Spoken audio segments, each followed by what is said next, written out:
সুপ্রিয় ভিউয়ার্স, আসসালামু আলাইকুম। আশা করি সবাই ভালো আছেন এবং সুস্থ আছেন।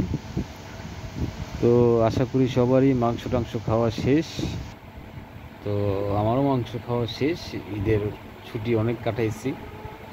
তার ভিতরে একটু ঝামেলাও ছিল। সব ঝামেলা মিটিয়ে আজকে থেকে কারখানা স্টার্ট করেছি ফুলভাবে।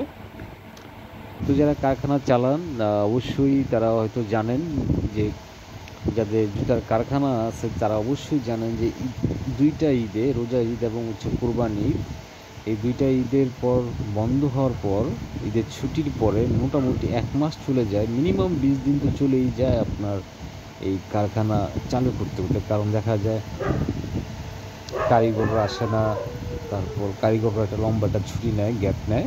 তো সেই হিসাব থেকে কারখানা আজ থেকে মোটামুটিভাবে ফুললি রানিং করলাম। তো যাই হোক, অনেক ভাইরে এর মাঝে ফোন দিয়েছেন, অনেক ভাইদের সাথে কথা হয়েছে, মালের জন্য কথা হয়েছে, কাজ শিখতে চান অনেক ভাই, তারাও ফোন দিয়েছেন। তো আমি এই সময় না করে দিয়েছিলাম। তো যাই হোক, এখন যেহেতু কারখানা ওপেন করে দিয়েছি, তো যারা কাজ শিখতে চান তারা যোগাযোগ করবেন, এবং যারা মাল নিতে চান আমার কাছ থেকে অনেক ভাইরে ফোন দিয়েছেন। তা আসলে মালের অর্ডারটা আমি নিব ইন টোটাল 15 তারিখের পর, কারণ আমার হাতে আপনাদের দোয়ায় প্রায় অনেক মালের অর্ডার আছে যেগুলো ঢাকার বাইরে যাবে। তো ওই মালগুলো ডেলিভারি করার পর আপনাদের যদি কারো মাল নিতে ইচ্ছুক হন আমার কাছ থেকে, তো তখন গিয়ে অর্ডার করবেন। তো 15 তারিখ পর্যন্ত আমার হাতে মোটামুটি আলহামদুলিল্লাহ ভালো কাজ আছে, তো ওই কাজগুলোই করব। তো এখন যে ভিডিওটা তৈরি করছি, ভিডিওটা আসলে কী জন্য তৈরি করছি আপনাদেরকে একটু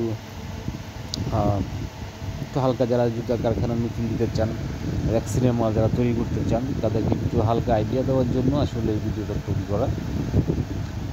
আপনারা দেখতে পাচ্ছেন যে আমি পেস্টিং লাগাচ্ছি। এটা হচ্ছে একটা ফাইবারের ফোম, মানে এটার উপর এখন আমি ফাইবারটা বসাবো।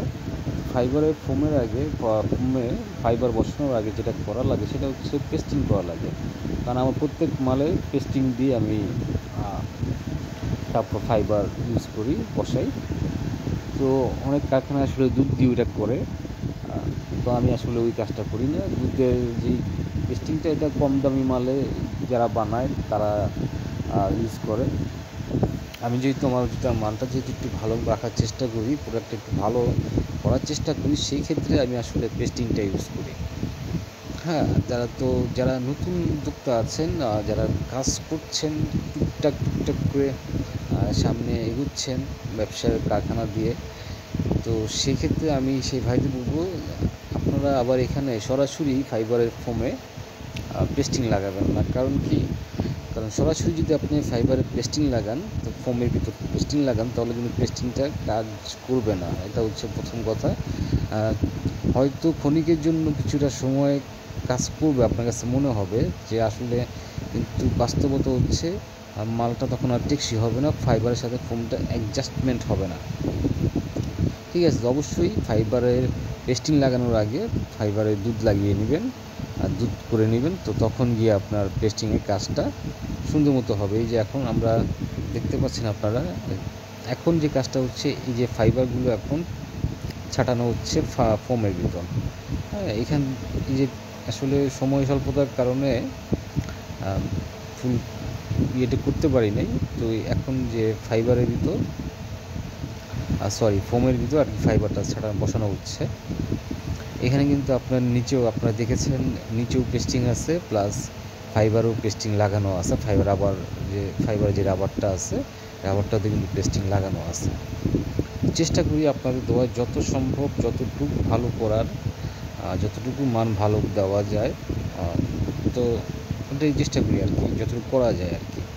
তো অনেক ভাইরাই আমার মালের দাম নিয়ে কথা বলেন, সো কিছু করার নাই, কারণ এই ক্যাটাগরির মাল 2000 থেকে মিনিমাম 2000 টাকা থেকে 3000 টাকা পর্যন্ত বিক্রি করা হয়। তো সেটা হচ্ছে ভিন্ন কথা। আমি বিক্রি করতেছি